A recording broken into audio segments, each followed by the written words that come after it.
Fala, minha gente, tudo certo? Vamos então analisar esta primeira fase da dupla Grenal no Campeonato Gaúcho. O Grêmio terminou na terceira colocação com 17 pontos e o Inter terminou na primeira colocação geral com 20 pontos. Vamos falar do tricolor primeiro. O Grêmio que iniciou o Campeonato Gaúcho enfrentando o Brasil de Pelotas, em Pelotas, não saiu do empate em 0-0. Vamos fazer aqui uma pequena retrospectiva. O time teve a força máxima, foi com o que tinha de melhor aí o Gustavo Quinteiros. Início de trabalho, primeiro jogo teste, primeiro jogo, profissional, em competições. O Grêmio que na pré-temporada enfrentou ali o Sindicato dos Atletas, entre outras partidas que fez, salvo engano, até mesmo com o São José. Mas foi o primeiro confronto do ano, o primeiro teste valendo, foi contra o Brasil de Pelotas e não saiu do 0-0. Depois o Grêmio recebeu o Caxias na Arena e aplicou uma goleada por 4-0. Foi um baita jogo, aí já deu para ver, alguma movimentação diferente do Quinteiros, por mais que fosse prematura ainda, mas já dava para ver a cara do novo treinador. Até eu falei no meu vídeo, vitória com a cara de Quinteiros. Foi o técnico ali, teve a mão do técnico de forma 100%, até porque era o mesmo time que o Renato Portaluppi estava utilizando no final da temporada anterior, ou seja, foi uma questão técnica mesmo e não de novas peças. Depois o Grêmio visitou o Monson no estádio do Vale, em Novo Hamburgo, e ganhou por 3-0 com um time misto ali naquela ocasião. Inclusive foi a estreia do Cuejar, salvo engano, entrou no segundo tempo. O Grêmio depois recebeu o São Luís na Arena, aplicou uma goleada de 5-0. O Grêmio foi um time das goleadas na competição gaúcha. Depois foi a Caxias do Sul, perdeu para o Caxias. E aí eu quero colocar um ponto interessante. O Juventude foi a primeira equipe de elite, ou seja, o confronto mais difícil que o Grêmio enfrentou na temporada até agora. E perdeu de 2-0. Foi a primeira vez que a gente viu o esquema tático do Quinteiros não funcionar com aquela plenitude que a gente via com esses times mais fracos, como no caso do Monson, como no caso do Caxias, como no caso também da equipe do São Luís. Ou seja, a equipe do Grêmio pegou um time um pouco mais forte e aí o Quinteiros teve um pouquinho de dificuldade para conseguir se desvencilhar dessa partida. E detalhe, o Grêmio começou a partida diante do Juventude com um time misto, podemos dizer assim, e terminou com bastante titulares. Até porque o jogo seguinte, seria contra o Inter, seria o clássico Grenal. Ou seja, o Grêmio poupou alguns jogadores nesse jogo contra o Juventude. Mas terminou com muitos titulares naquele jogo e mesmo assim não conseguiu aí superar o Juventude, que, na minha opinião, jogou muita bola. O atacante Enio jogou muita bola. O Jean Carlos acertou uma falta de fora da área, um chutaço. Inclusive, o goleiro nessa ocasião era o Thiago Volpi. Depois, o clássico Grenal, que não saiu do empate, terminou em 1-1. No clássico Grenal, o Inter jogou muito melhor que o Grêmio. O Grêmio aí foi a sua segunda oportunidade de enfrentar um clube do tamanho, do mesmo nível técnico, da mesma força, no caso do Internacional. Já havia perdido para o Juventude, que é um time de Série A, um time que seguidamente vem disputando aí semifinais e finais, de gauchão. Não conseguiu vencer o Juventude e também não conseguiu vencer o Inter. Só que tem uma questão do clássico Grenal. Não conseguiu vencer o Inter e não jogou bem. O Grêmio não jogou bem no clássico Grenal. Teve algumas situações até com o próprio Pavon, não conseguiu converter em gol. O Bright White teve as suas oportunidades, não foi decisivo como vinha sendo. E mérito todo do Roger Machado, técnico do Colorado, que jogou melhor. Se tivesse aproveitado pelo menos 50% das oportunidades que teve, que chutou em gol, teria vencido com tranquilidade, talvez no mínimo aqui de 3-0 a equipe do Grêmio. Bom, depois do clássico Grenal, o Grêmio goleou o Pelotas na Arena, com show de Bright White, Cristaldo e companhia. E encerrou a competição com o time, podemos dizer, reserva / categorias de base. O Grêmio foi até Erechim, no Colosso da Lagoa, enfrentar o Ipiranga e levou a equipe completamente descaracterizada. Um dos titulares, que pelo menos entra no time do Grêmio, era o Monsalve, né? O Monsalve e o Grando, que voltou ao gol depois de alguns jogos que havia cedido o lugar para o Thiago Volpi. O Grêmio ganhou do Ipiranga com um jogador a menos logo em seguida, cerca de 12, 15 minutos do primeiro tempo, o Grêmio ficou com um jogador a menos. O lateral direito, o João Lucas, foi expulso depois de uma chegada aí um pouco brusca, levantou um pouco a mão e acabou atingindo o jogador do Ipiranga. Mas mesmo assim, o Grêmio venceu aí com um time praticamente reserva, com muitos garotos da base, inclusive o lateral esquerdo Pedrinho, que fez uma boa Copa São Paulo, entrou na partida e conseguiu aí vencer o Ipiranga, na qual o Grêmio terminou na classificação geral em terceiro colocado com 17 pontos. Bom, o Grêmio avançou para as semifinais. As semifinais ficou Grêmio e Juventude. Então, Grêmio e Juventude terá o primeiro jogo no sábado, dia 22 de fevereiro, às 21h30, na Arena, com transmissão do Sport TV e também do Premier. Já o jogo de volta será Juventude e Grêmio no sábado próximo, no dia 1º de março, às 16h30, no Alfredo Jaconi, com transmissão da RBS TV, Sport TV e também do Premier. Só que, gente, nessa primeira fase nós tivemos um Grêmio. E na segunda fase é um Grêmio completamente diferente. Por quê? Porque muitos jogadores foram contratados. E anote a lista aí, que a lista é extensa, hein? Camilo Rangers, meio campista. Francis Amuso, que é um ponta atacante belga. Luan Cândido, lateral esquerdo. Lucas Esteves, também lateral esquerdo. O Luan Cândido, que veio do Red Bull Bragantino por empréstimo até o final da temporada. E o Lucas Esteves, que veio com um contrato aí, para o Tricolor de 3 temporadas. O Lucas Esteves veio do Vitória da Bahia. Christian Oliveira é um atacante da seleção uruguaia, muito bem requisitado lá, inclusive pelo Bielsa. E o zagueiro que o Gustavo Quinteiros estava aguardando há tanto tempo, que é o Wagner Leonardo, capitão titular da equipe do Vitória. Então, Wagner Leonardo foi o último contratado aí. E detalhe, todos estão no bid.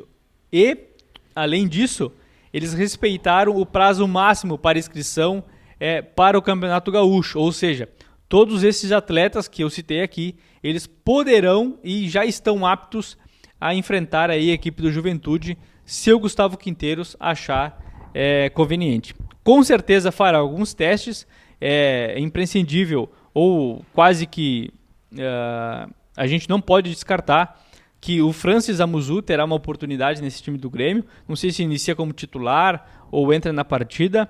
O Wagner Leonardo, o zagueiro, pode pintar na zaga tricolor. E também um teste aí na lateral esquerda, que o Grêmio vem jogando com o Vieri, que é um garoto da base, que ele é zagueiro de formação, mas aí vinha jogando na lateral esquerda. Provavelmente Lucas Esteves ou Luan Cândido deverá estrear diante da equipe do Juventude. Tá certo? Agora vamos falar do Colorado. O Internacional, que iniciou a temporada com um amistoso diante da equipe contra a seleção do México, não fez uma boa partida. Teve toda aquela questão ainda do Bernabé, que não havia sido contratado, né? Teve toda aquela celeuma. Então o Inter foi completamente descaracterizado, não tinha... não estava com a força máxima, digamos assim, mas foi com o que tinha de melhor para essa partida. Inclusive, Rogel fazia parte da zaga, Victor Gabriel, que está arrebentando, fazendo um baita campeonato gaúcho, ainda não tinha estreado na equipe principal, na verdade. Bom, primeiro jogo do Gauchão, Guarani e Inter, 2-2, em Bagé. Foi um jogo onde o Inter saiu na frente, o Guarani de Bagé empatou e o Inter depois, na sequência, virou o jogo. Depois o Inter recebeu o Juventude, já foi logo de cara um embate aí, né, de alto nível, assim como eu havia falado da parte do Grêmio e Juventude. Enfrentou o Juventude no Beira-Rio, venceu por 2-0. São José e Internacional, esse jogo foi no Estádio do Vale, porque o São José teve num jogo anterior, o São José acabou enfrentando o Pelotas, e os torcedores do Pelotas com os torcedores do São José acabaram brigando, e o estádio ali do Zequinha, que é o estádio do São José, acabou perdendo o alvará, né, por essas questões. E por esse motivo, o jogo foi para o estádio do Vale em Novo Hamburgo. E o Inter venceu aí o São José por 2-0, com um time praticamente misto. O Inter também depois recebeu no Beira-Rio a Avenida, com um time misto, mais para reserva misto, né? Não fez uma boa partida, mas o importante é que venceu de 1-0. Rendeu até algumas críticas, né? Mas o importante é que conseguiu vencer e somou mais 3 pontos. Logo depois do jogo contra o Avenida, o Inter recebeu o Brasil de Pelotas, que era um time misto, mas aquele misto quente, como a gente costuma falar, né? Com mais presença de titulares. E o Inter venceu por 3-0 no Beira-Rio. Depois o Clássico Grenal, como falei anteriormente. Então o Clássico Grenal, o Inter jogou muito melhor que o Grêmio, teve mais oportunidades que o Grêmio. Se tivesse convertido pelo menos 50% aí do que chutou a gol, que eram chances claras, teria vencido talvez por 2-3-0, não tenho dúvida disso. Então, Clássico Grenal 1-1 na Arena, 1 ponto para cada um, né? Depois o Inter enfrentou o São Luís em Ijuí. Venceu por 3-1 com os titulares. Era até um jogo que a gente discutia se o Inter iria com força máxima ou pouparia alguns jogadores. Mas não, o Inter foi com força máxima e venceu o São Luís por 3-1. E encerrou a primeira fase no Beira-Rio, no último jogo, né?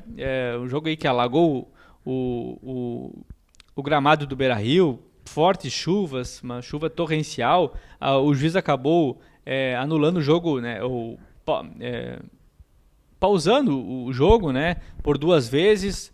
Primeiro iniciou a partida, aos 8 minutos o árbitro resolveu dar uma trégua, aguardar 15 minutos para ver se a chuva acalmava, né, diminuiu um pouco a intensidade. Voltou até o gramado e deu mais 15 minutos, ou seja, o jogo ficou paralisado por cerca de 30, 35 minutos até que o jogo fosse retomado, porque tinha muita água, estava impraticável aí o futebol. O Inter venceu o Monson por 2-0, e aí com o time mais misto, não tinha tantos titulares. E detalhe, no jogo contra o São Luís, o Alan Patrick se lesionou, né?